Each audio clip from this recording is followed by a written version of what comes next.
Hello, my name is Paul Boag, and a big part of my job is improving the conversion rate on websites. And today I want to share with you probably my go-to way of improving conversion rates quickly and easily when I'm first confronted with a new website, and that is microcopy. Microcopy is massively underestimated as a tool for boosting your conversion rate, but can make an enormous difference. Now, what do I mean by microcopy? Well, microcopy refers to all of those small pieces of text that you have on your website, your app, or your product. Things like button text, error messages, tool tips, all the way through to your legal copy, your privacy policies, your cookie notifications, and even down to things like the search metadata that you have on your site and the form field labels and all of that kind of stuff. These are incredibly powerful tools in improving your conversion, and paying attention to your microcopy on your website has incredible benefits. For a start, it will reduce your abandonment rate. I'm sure you've experienced this yourself when you've been using websites, that you've gone to a website and you've tried to do something on it and you just get confused, or something goes wrong and you're not sure how to recover and you just give up and go somewhere else. We've all done that.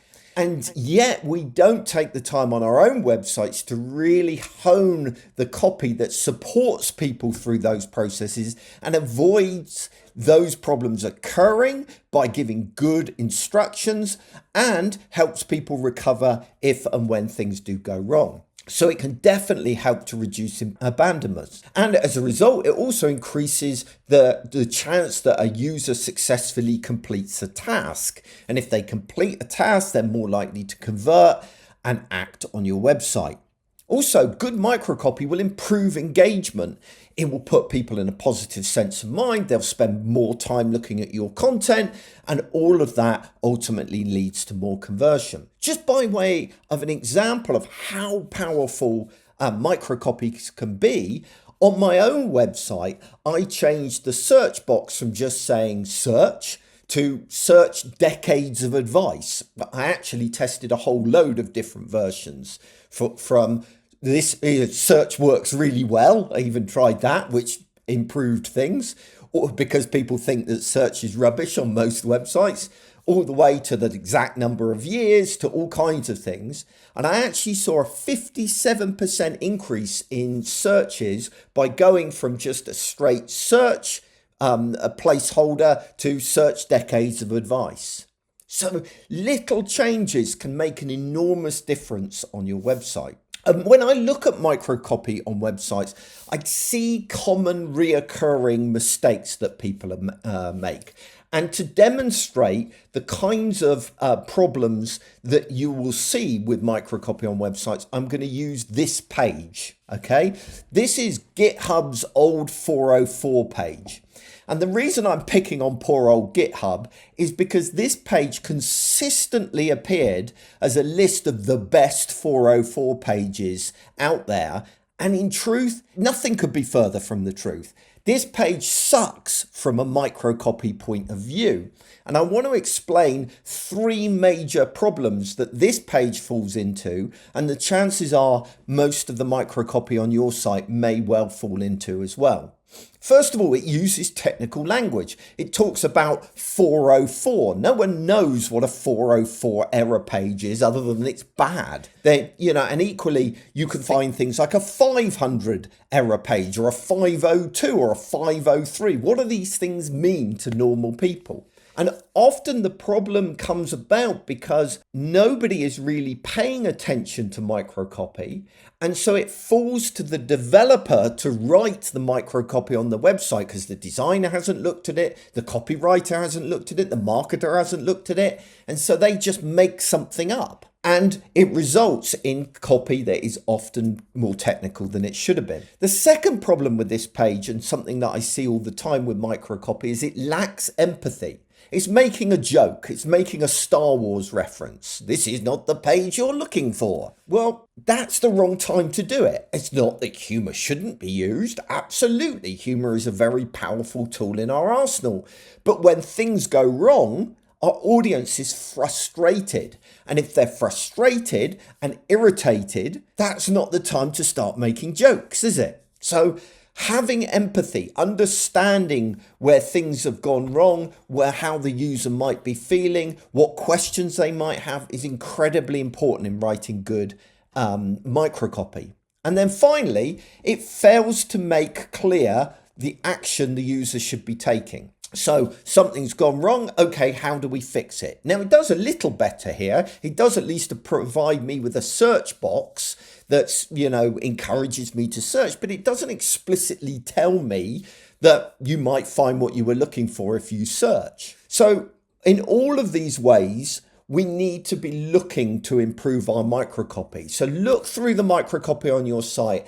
Ask yourself, does it make clear what the action is? Does it demonstrate empathy to how the user is feeling? And is it plain and simple and easy to understand?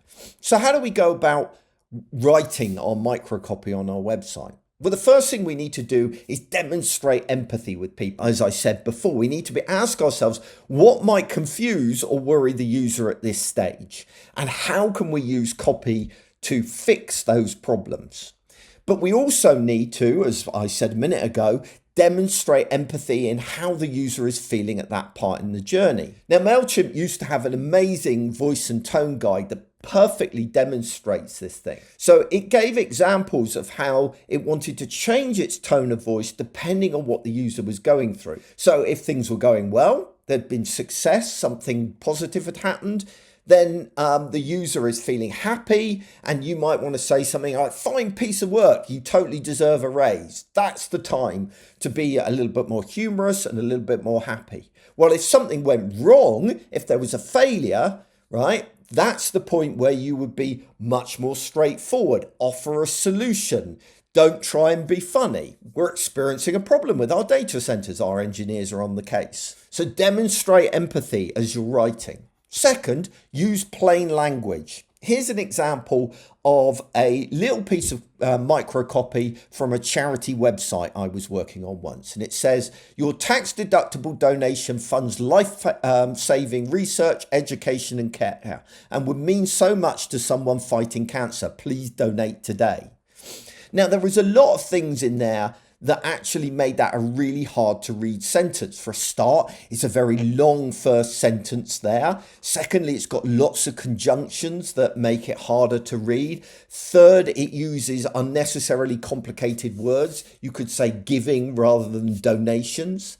And so I simplified that down to say your gift helps fund much needed cancer research, education and patient care. It will also cut your tax bill. Much plainer language, much simpler. And then finally, tackle objections. Think to yourself, what is going to stop the user acting in this situation, and how can I address those things? So for example, on this donation form that I was working on, you can see how alongside each of the form fields, I've got an objection handling statement. So somebody might be debating about whether they want to give monthly or one-off. And so I want to deal with any concerns they might have about cancelling or adjusting their monthly donation value. And I say that there. They might be wondering how much they should give. And I want to reassure them that even a small donation makes a big difference. Or right down the bottom there, where it comes to actually donating, the button itself makes it very clear that this is secure and that you can trust people with their credit card information. And it goes on to state that actually is using the same technology as your bank to ensure your personal and financial information is safe. So there are so many opportunities for us to reassure and inform users through our microcopy. But ultimately, it's all about testing relentlessly. So always be running those little A/B tests on your microcopy. And microcopy is a perfect candidate for A/B testing, as it offers really quick wins and requires no developer support in order to implement it. So there is nothing stopping you going out today and starting to tweak the microcopy on your website.